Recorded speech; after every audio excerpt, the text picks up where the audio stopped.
Hello and welcome to Father Matt's Bible Studies and Sermons podcast. In today's episode, we continue the book of Daniel. We will read chapters 10 and 11. The goal was actually to get through chapter 12, but we didn't do that. And we are going to also listen to and watch a video by Yale professors Joel Baden and John Collins. Let us pray.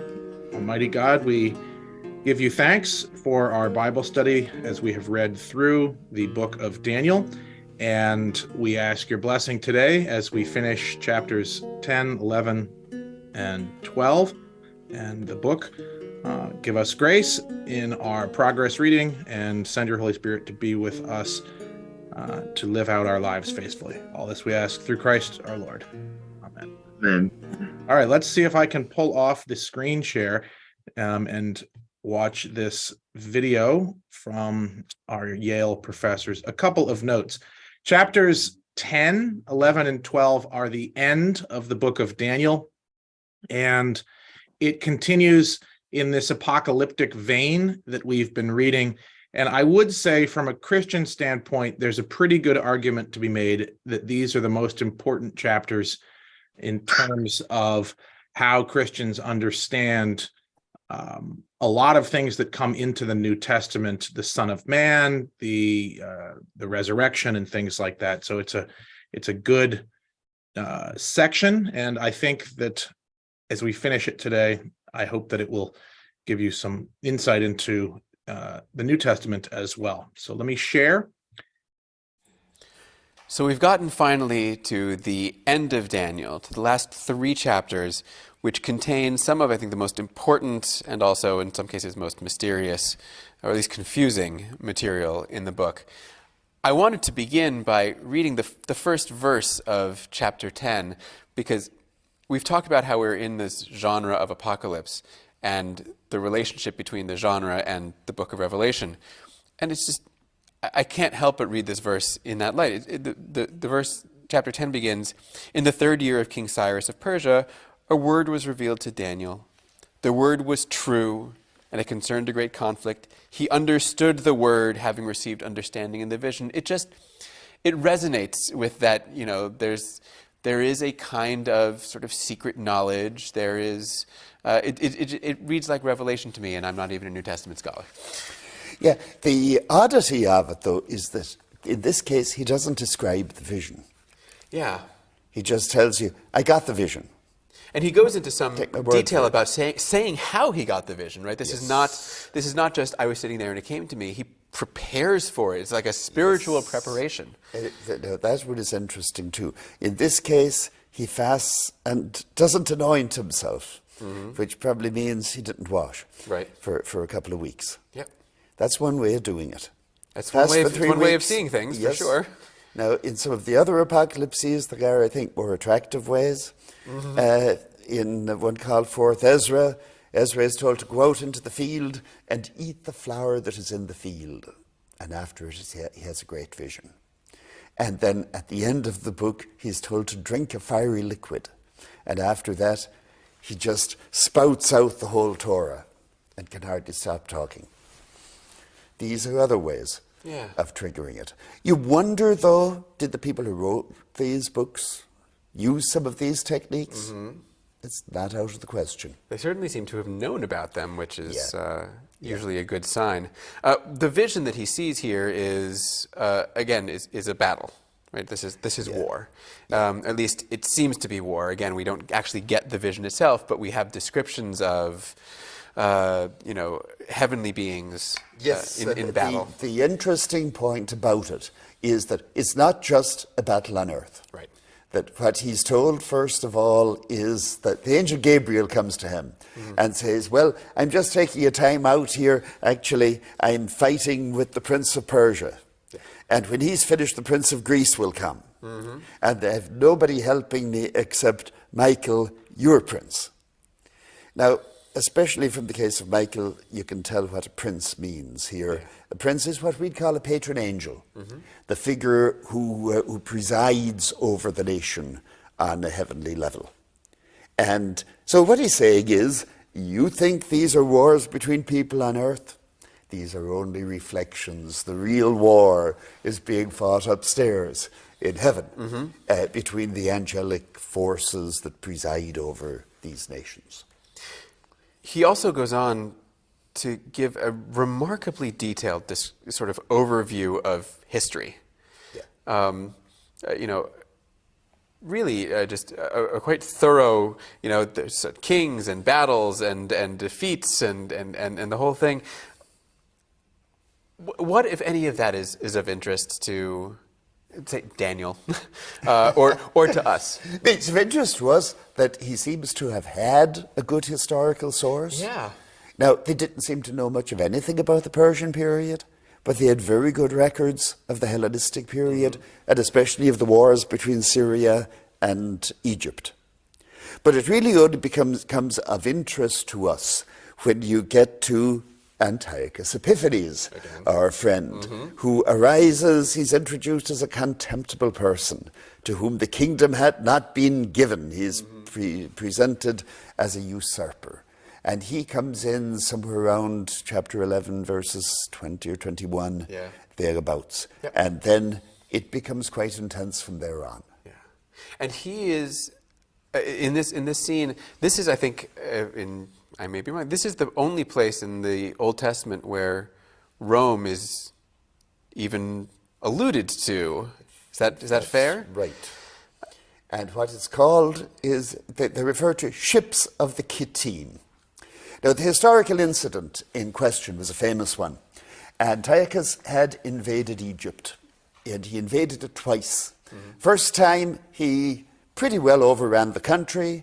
He was the uncle of the Ptolemy, and he set things up so that things would go his way. But then he came back a couple of years later, and it didn't go so well.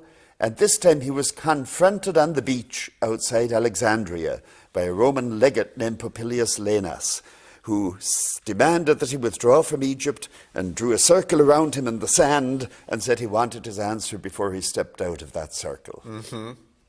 Antiochus was no fool. He withdrew from Egypt. But this was known as the Day of Eleusis. Eleusis was the place where it happened. But the ships of the Kittim, Daniel says that he will be confronted by ships of the Kittim. Kittim comes from Kitium in Cyprus. It could refer to any people who came from the west. In 1 Maccabees, Alexander the Great is the king of the Kittim. But here it's the Romans. And in the Dead Sea Scrolls, generally speaking, it's the Romans.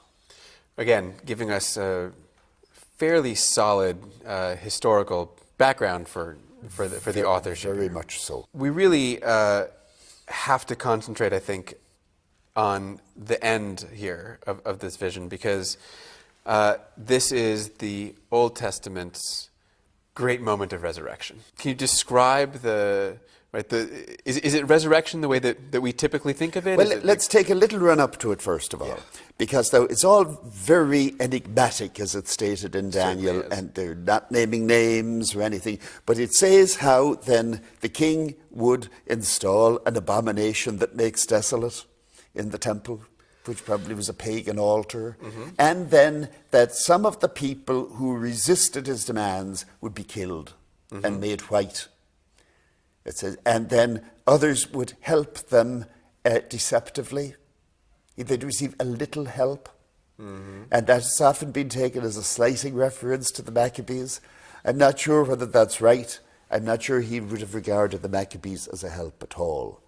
Because then it goes on to say how the king will eventually come to his end. And then Michael will arise. This is the archangel. In other words, the heavenly battle will come to its conclusion and Michael will arise in victory.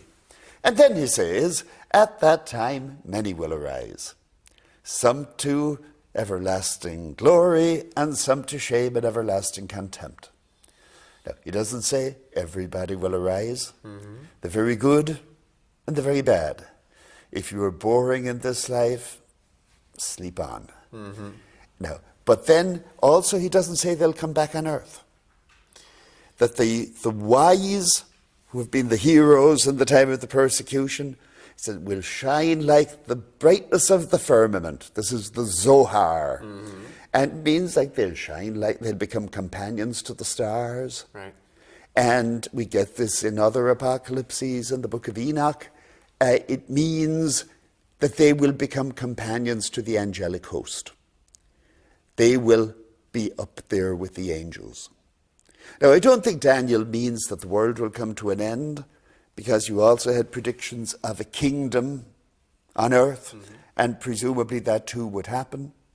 But for these people, especially the ones who lost their life in the persecution, this is the hope, that they'll be transformed into angelic beings. Is this eschatological in the sense that what we've seen as the division between, right, the angelic realm and the earthly realm is in a sense collapsed? Yes, I think that's right.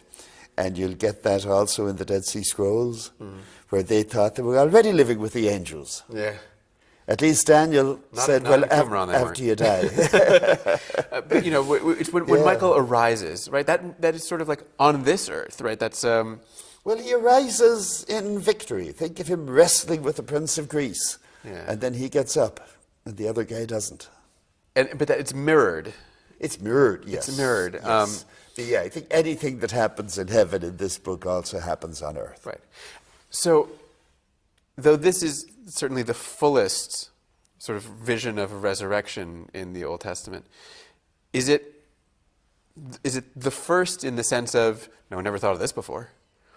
Well, I think, in the Old Testament proper, you have a couple of passages that speak metaphorically. The most famous one is Ezekiel's vision of the valley full of dry bones. But then he says at the end of it, what I'm really talking about is the restoration of Israel. Yeah. And then there's a very disputed one in the book of Isaiah, chapter 26, which says, thy dead shall live.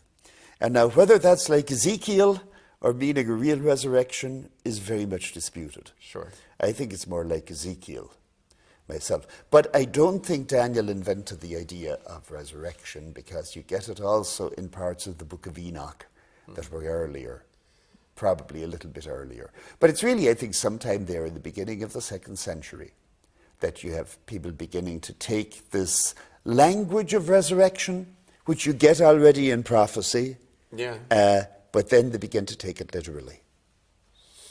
And you see, if you really do believe in resurrection, it changes the whole ballgame. You know, it means that your future isn't your children and your children's children. If your goal is to live forever with the angels in heaven, that could lead to a very different lifestyle. Yeah, I mean, does that image here in Daniel, does it allow for a far more strident confrontation with the antagonistic powers, as opposed to what we see, for example, in the first half of the book, where it's very much we can successfully live together because we don't see an end to being part of this sort of intermingled community. Here, when they start to imagine, we can be resurrected, then I think it's the possibility of living with the Syrian rule breaks down first, and the hope of resurrection and definitive separation is the answer to that. But you've already had the conflict. But now, if you believe in a resurrection, you have nothing to lose in a way. So you get killed, fast ticket to heaven.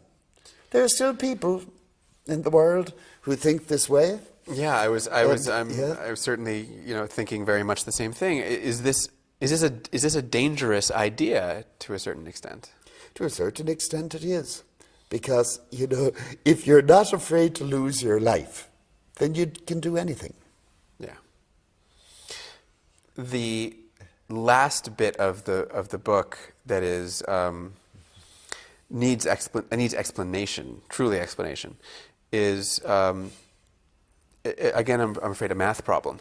It is that at the end of the book, it seems as if we have been talking about sort of abstract, grand future time, until somebody came along and said, I'm going to give you some exact years.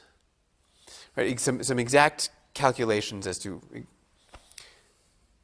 But the math is that right? It doesn't quite work out. Well, they actually get down to counting days. You know, they've been saying 3.5 years.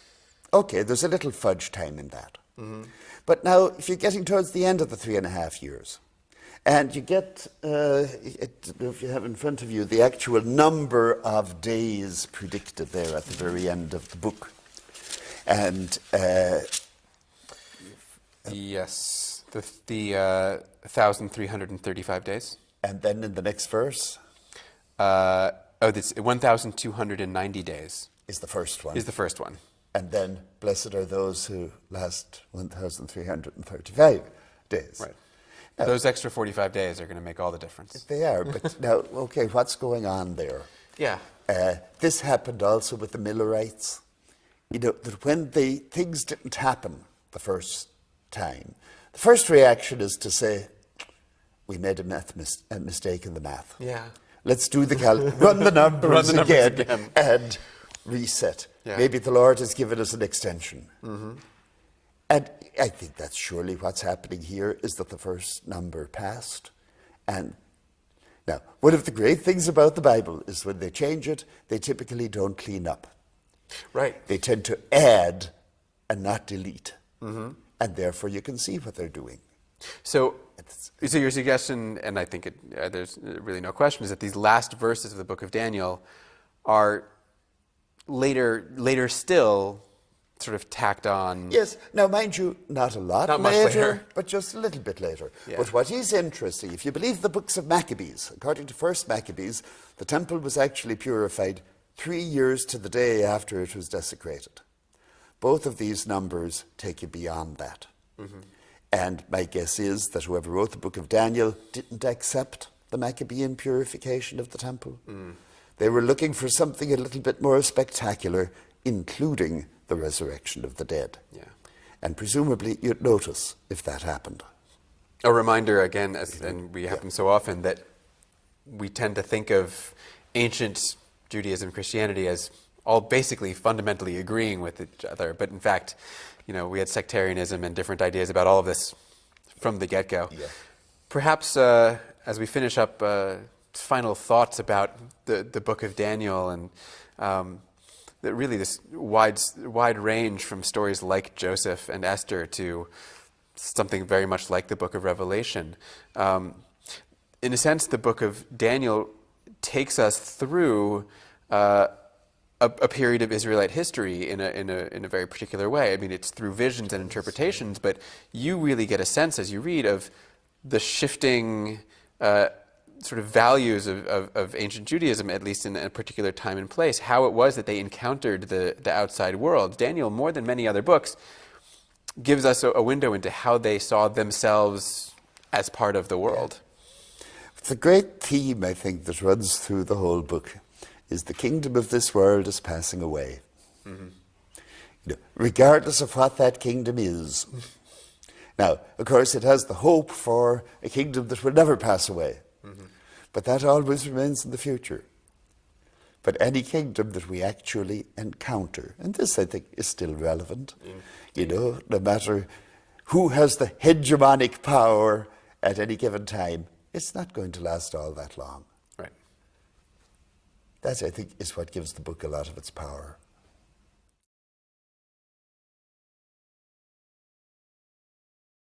Alrighty, so that is the end of Daniel, of the videos at least.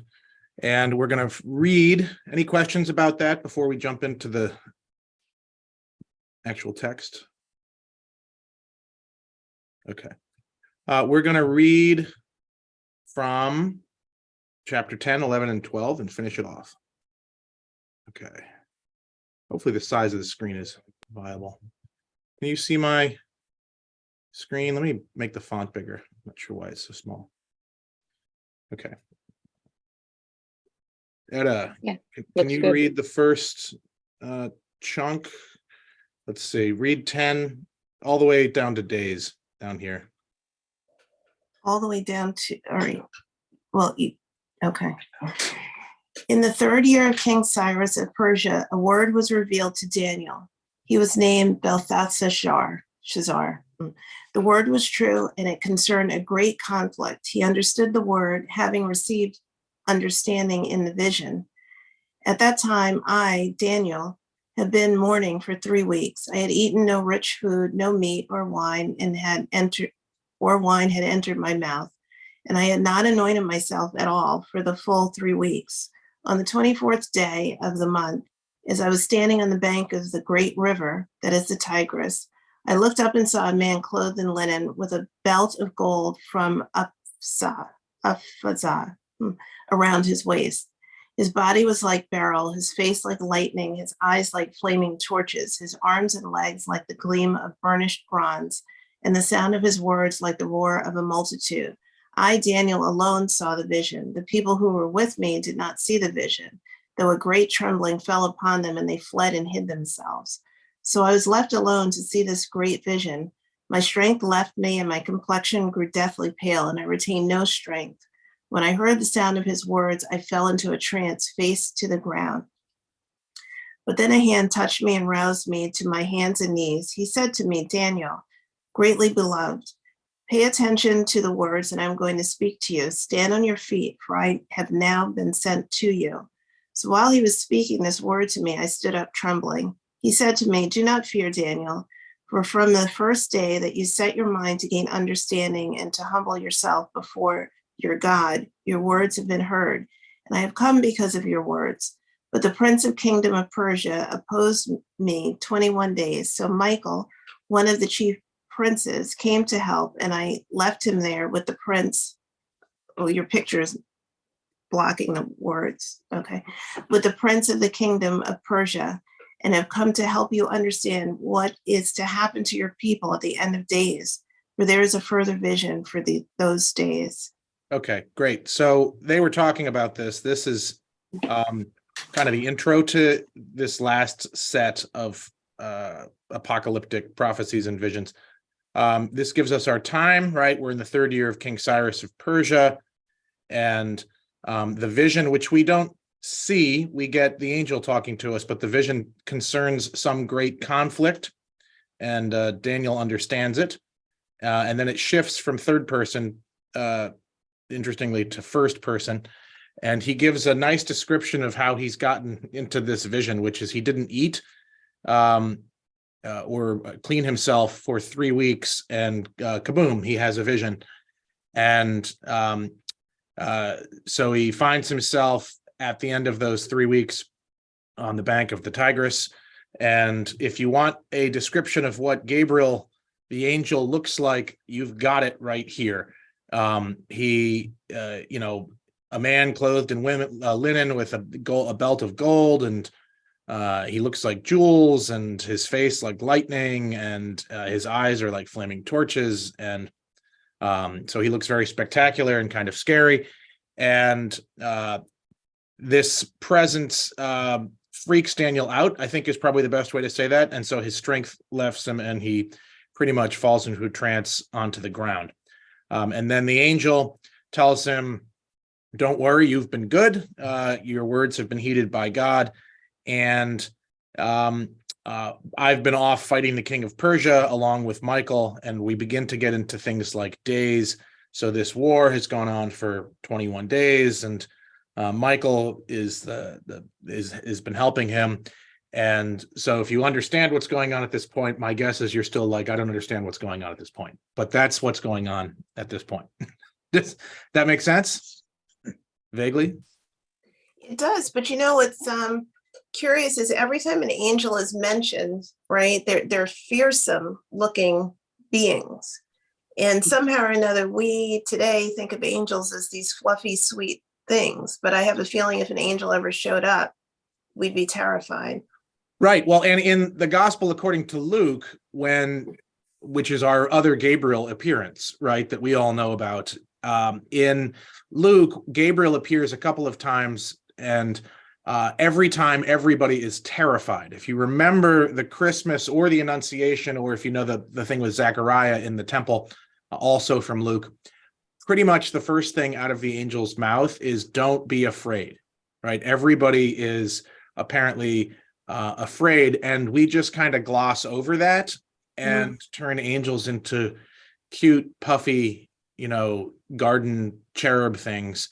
And this is not that. And I think you'd be hard pressed to even find something remotely resembling what most people think of as angels.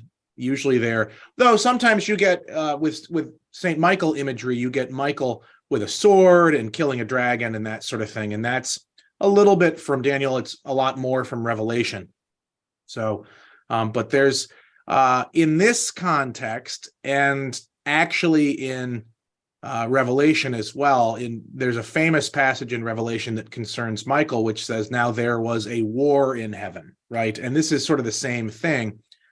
This is the army of God, so to speak. And we get that in other places much earlier, when Elijah, at one point, I think it's Elijah, it might be Elisha, but I'm pretty sure it's Elijah, at one point is confronted. He sees the army of God on the hillside, led by the captain of the army of God, who is usually identified as Michael, that sort of thing. So, and then there's the angels that are different forms in, like the book of Ezekiel, that have wheels and multiple wings and multiple different body shapes, look with four faces and that sort of thing. So short answer is no. If we had a class on angels, you'd come away with something that you wouldn't want to meet anytime soon. And you probably wouldn't want to put it on your mantle either in the same way.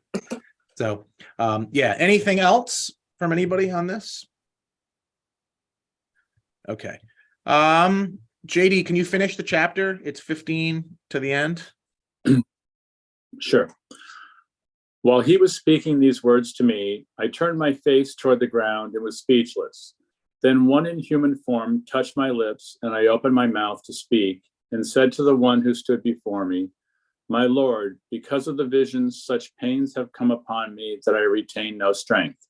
How can my Lord's servant talk with my Lord?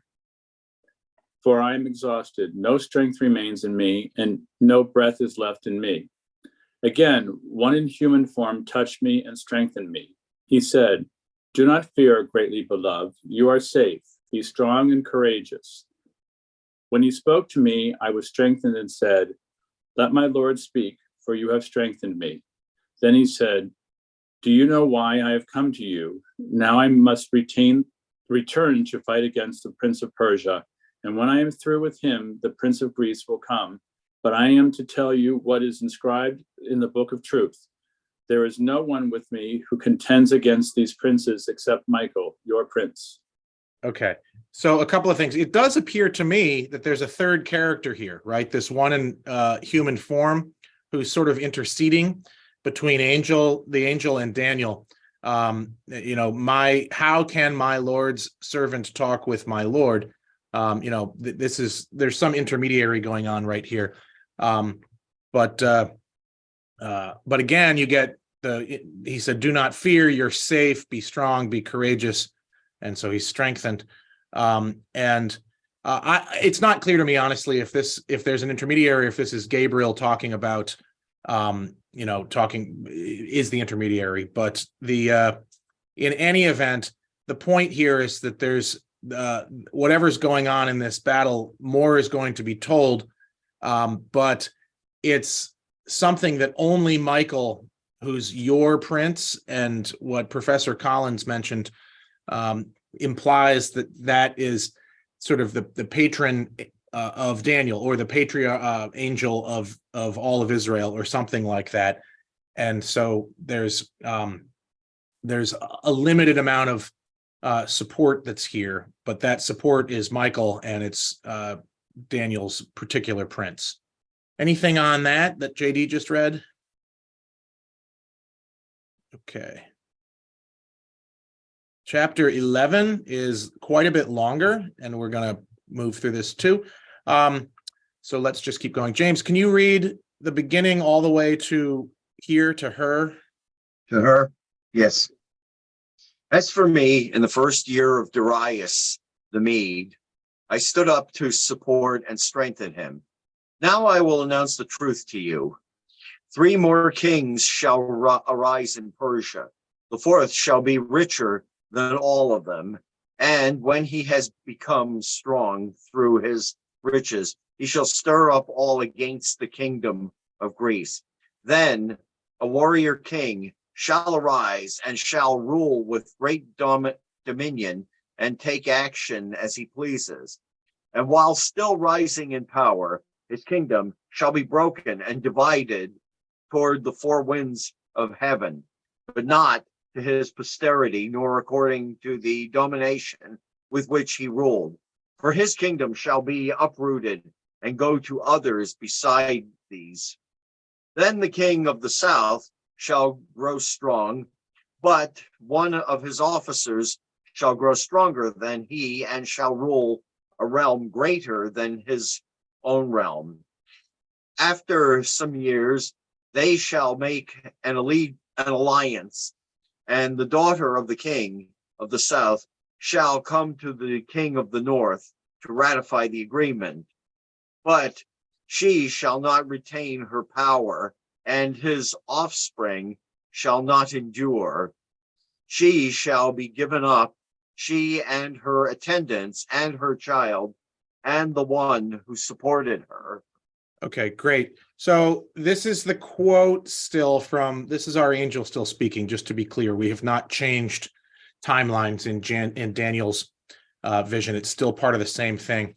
And it gives you a starting date, which is the first year of Darius the Mede, and that the angel supported Michael and strengthened him as this part of the battle. And then you get the beginning of what is strangely detailed history, right? Like at first it's like, oh, I wonder, we know who they're talking about here.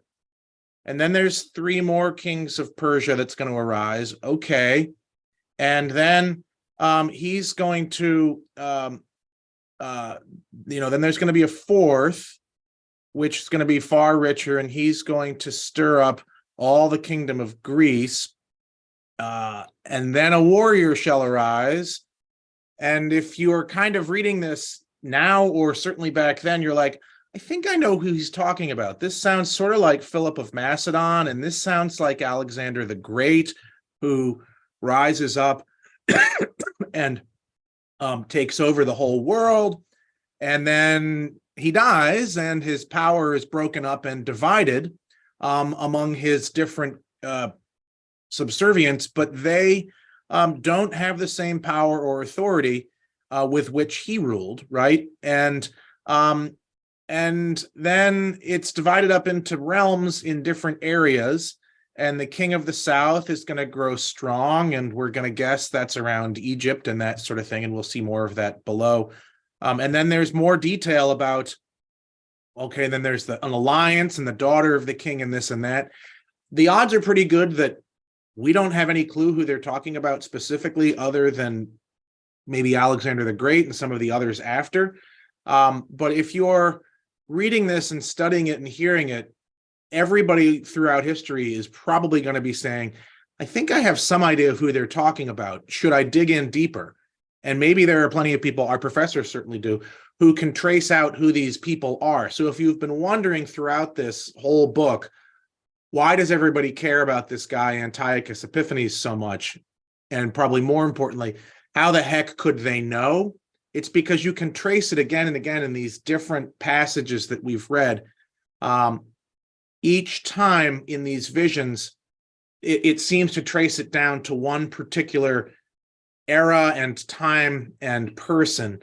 And if you remember before, we've had a variety of different visions that seem to include notable kings like Alexander the Great, and working our way down. So does that help to make some sense of all of this that we've had before? Hopefully. Okay. Who's up? Charlotte, I think you're up. Can you read from In Those Times through Supplies? In those times, many shall rise against the king of the south, the lawless among your own people.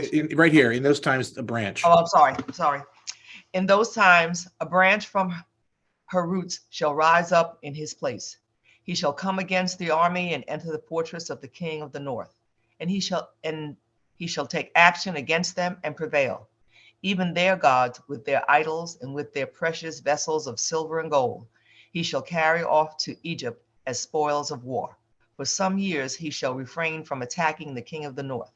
Then the latter shall invade the realm of the king of the south, but will return in his own land.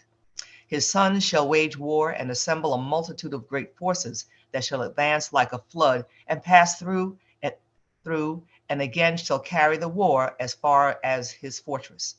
Moved with rage, the king of the south shall go out and do battle against the king of the north, who shall muster a great multitude, but the multitude shall be given over to his hand.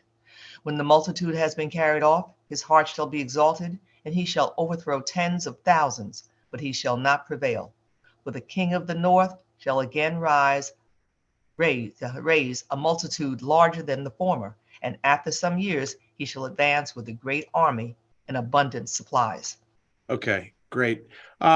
It talks about Egypt, it talks about the king of the south, the king of the north, and it's fairly clear it's a particular time, but I think this particular second paragraph gives you some idea of how people can easily adapt Daniel to their recent current wars and things like that. It would not surprise me if during the Civil War, for example, people started looking at this and thinking about the king of the south and the king of the north and battles like that and beginning to apply certain things. People have done that for the last 2,000 plus years, looking at Daniel and saying, okay, they're talking about one era, but this looks suspiciously like ours too, so let's apply it to this. And out of that, you get an earthly battle between two different nations, or kingdoms falling and being overrun and that sort of thing.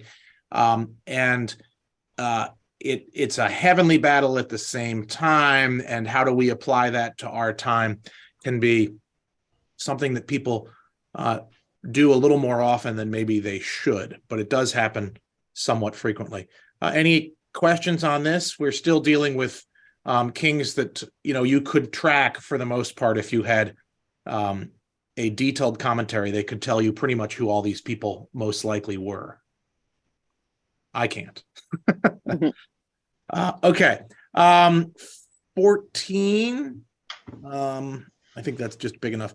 Etta, can you read 14, this paragraph?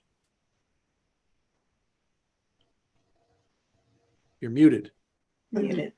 In those times, many shall rise against the king of the south. The lawless among your own people shall lift themselves up in order to fulfill the vision, but they shall fail. Then the king of the north shall come and throw up siege works and take a well-fortified city. And the forces of the south shall not stand, not even his picked troops, for there shall be no strength to resist. But he who comes against him shall take the action he pleases, and no one shall withstand him. He shall take a position in the beautiful land, and all of it shall be in his power. He shall set his face to come with the strength of his whole kingdom. He shall make peace with him and shall give him a woman in marriage in order to destroy the kingdom, but it shall not succeed or be to his advantage. Afterward, he shall turn to the coastlands and shall capture many, but a commander shall put an end to his insolence indeed. He shall turn his insolence back upon him. Then he shall turn back towards the fortress of his own land, but he shall stumble and fall and shall not be found.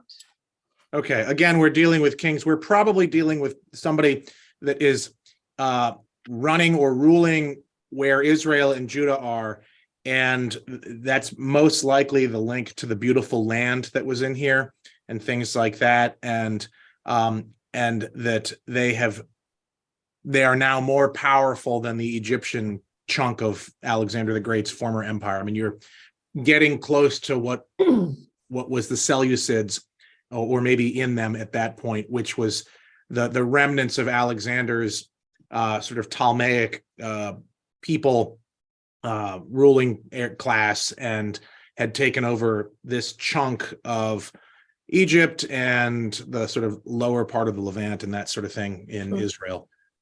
This is Matt. This is still the angel speaking. This is still the angel speaking. Yeah, Okay. this is still the angel speaking. It's all, if you go up, I mean, there's no quotes in Hebrew or Aramaic or Greek or whatever, but it's still the angel speaking to Daniel. And again, we don't get a vision. We get a description by an angel of things that happened. This is a little different than what we had earlier. And he's explaining the history of international warfare, beginning from Darius all the way down to the present day. And it gets more and more detailed, as these things tend to be as you get closer. But the part of the reason you can tell this is real people is there's little bits, and that you're supposed to be able to figure out who it is when you get these little bits of, there's siege works against a fortified city. Well, why isn't it named? Well, because that's the point. You're not supposed to be told. You're supposed to try to figure it out.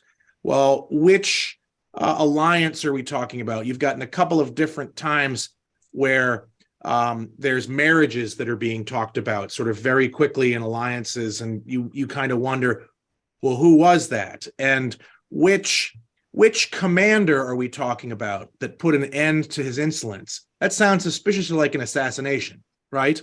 Mhm. Things like that. And the point, and when we get to the numbers, it's very similar to this. The point is it gives you just enough that you begin to say, I think I can figure this out. And you never can. It's always just a little far off. Some of the details are perfectly accurate, and then others project into the future in a way that you don't know what's going on exactly. But any other questions or comments on this? Matt, I was just going to ask you about the actual historic significance and then what was being foretold, but you just clarified it, where you're saying over the last 2,000 years, the visions were related to that actual happening. And it's combining what would actually happen during this time period, but you just answered the question I was going to ask you. So never mind. Okay, good. Well, it's important to there's a lot of detail and there's a lot of holes left intentionally. And the reader it brings you in because it's just clear enough and just confusing enough that you begin to insert your own kind of thoughts on it, and you say, I think I know who this person is, and that sort of thing, and then you begin to lump in your own assumptions about who it is or what really is going on. Okay, JD, can you read this chunk? From where to where? I'm sorry. Where it starts with 20. Then shall arise in his place one who shall send an official for the glory of the kingdom. But within a few days he shall be broken, though not in anger or in battle. In his place shall arise a contemptible person on whom royal majesty had not been conferred. He shall come in suddenly and seize the kingdom through intrigue. Armies shall be utterly swept away and broken before him, and the prince of the covenant as well. And after an alliance is made with him, he shall act deceitfully and become strong with a small party. Suddenly he shall come into the richest parts of the province and do what none of his predecessors had ever done, lavishing plunder, spoil, and wealth on them. He shall devise plans against strongholds, but only for a time. He shall stir up his power and determination against the king of the south with a great army, and the king of the south shall wage war with a much greater and stronger army. But he shall not succeed, for plots shall be devised against him. Those who eat of the royal rations shall break him. His army shall be swept away, and many shall fall slain. The two kings, their minds bent on evil, shall sit at one table and exchange lies. But it shall not succeed, for there remains an end at the time appointed. He shall return to his land with great wealth, but his heart shall be set against the holy covenant. He shall work his will and return to his own land. Okay. This is all the scholars will tell you that this person right here is Antiochus Epiphanes, and that the thing that Professor Collins was talking about when there's a war between, he's controlling essentially what would be Israel and more than that. And he gets into a war with Egypt, which is the king of the south. And you would have expected Egypt to win, and they don't. Antiochus Epiphanes comes in, and there's back and forth.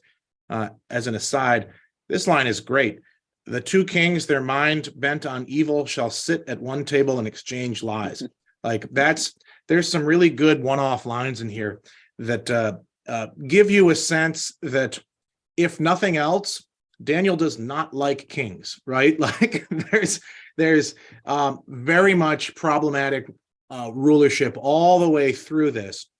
And if you go back to when we were reading the narrative stuff, you had foreign kings that we could deal with, and now we have more local kings, and they're all really bad. So things have just gotten worse and worse. But they really don't like this contemptible person.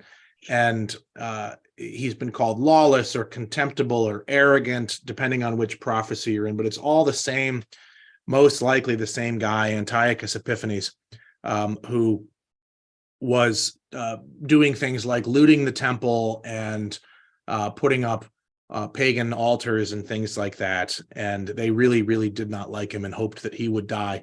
And every time there was a new king before him, it seems to get worse. They were always hoping for somebody better. But any comments or questions on this paragraph?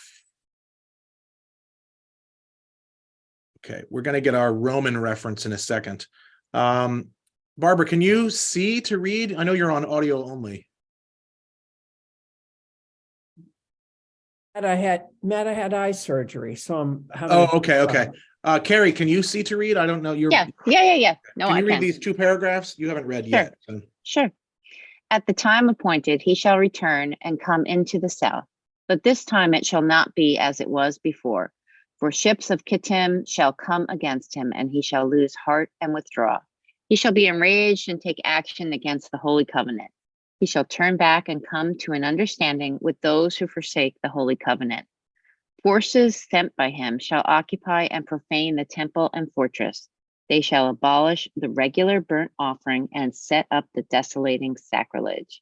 He will flatter with smooth words those who violate the covenant, but the people who are loyal to their God shall stand firm and take action. The wise among the people shall give understanding to many. For some days, however, they shall fall by sword and flame and suffer captivity and plunder. When they fall, they shall receive a little help, and many shall join them insincerely. Some of the wise shall fall, so that they may be refined, purified, and cleansed until the time of the end, for there is still an interval until the time appointed. The king shall act as he pleases. He shall exalt himself and consider himself greater than any god, and shall speak horrendous things against the God of gods. He shall prosper until the period of wrath is completed, for what is determined shall be done. He shall pay no respect to the gods of his ancestors or to the one beloved by women. He shall pay no respect to any other god, for he shall consider himself greater than all. He shall honor the God of fortresses instead of these. A God whom his ancestors did not know, he shall honor with gold and silver, with precious stones and costly gifts. He shall deal with the strongest fortresses with the help of a foreign god. Those who acknowledge him, he shall make more wealthy and shall appoint them as rulers over many and shall distribute the land for a price. Okay, great. A couple of things in here. First, we have been talking about the same person since verse 20. This is our guy, so to speak, right? He is our contemporary current guy that we really don't like. And the reason we know that is because we keep talking about him, right? If you consider, modern politics, right? People cannot but focus on the current person. They may not have liked, somebody 10, 20, 30, 40 years ago, whatever, but they keep focusing continually on the current person that they don't like. And that's kind of what's going on here is you've gotten this run through of wars in history that were all giant international big deals, but we've focused on this guy. And we also know he's our guy because he's defiling our temple, right? Which is that. And he's also part of the reason we know he's our guy is because he, where is it? He shall pay no respect to the gods of his ancestors. So he's one of us, and he's really bad because he's worshiping other gods and defiling our temple, and he's going out to wars that he shouldn't be going out to and plundering our people and that sort of thing. And there's a couple of historical references buried into this. One is this ships of Kittim that Professor Collins mentioned, which is a euphemism for great Western military powers. And in this context, it's almost certainly Rome. And that little story that he told about the Roman general coming and drawing the circle around Antiochus Epiphanes, that's the ships, the Roman ships come and he loses heart and withdraws. And so he had taken Egypt and then he gives it back to the Romans and begins to become more and more of a problem in his own area. And there's the beginnings of revolt, right? The wise among the people shall give understanding to many, but they fall by the sword. And when they fall, they receive a little bit of help, but many join insincerely. So whatever revolution, maybe the Maccabees that was going on doesn't quite work. And so it's, but it's worth noting that all of this is about one insignificant, arrogant king, and yet half the chapter is taken up by it and a good chunk of the vision. So that's how I think that he's our guy. Any questions on this or oh, and speaking of our guy, when people look at Daniel and put it into their own time, this is what they think of their own current leaders. Is that it's like, well, this is our guy, and he's just as bad as whoever Daniel's was, which was Antiochus Epiphanes. So when you don't like your current king, you look to something like this, and you find, the most awful, evil person tends to be the present day person in Daniel. All right. We're going to finish this chapter, and then we're going to have to stop and finish Daniel next. Actually, you know what? We're going to stop. We'll continue with the end of time next week. And I had hoped to finish today, but I can't stick around late today. So any final questions on the first part of this prophecy before we get to the end of the world and the resurrection of the dead next week? All right.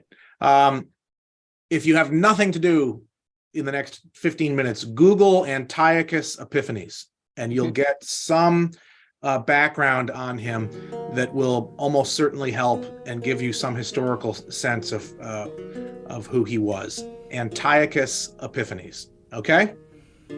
Thanks, right. Matt. Yep. Thanks, God bless. Matt. Have a good one, and I'll see you later. Bye. Thanks. Bye.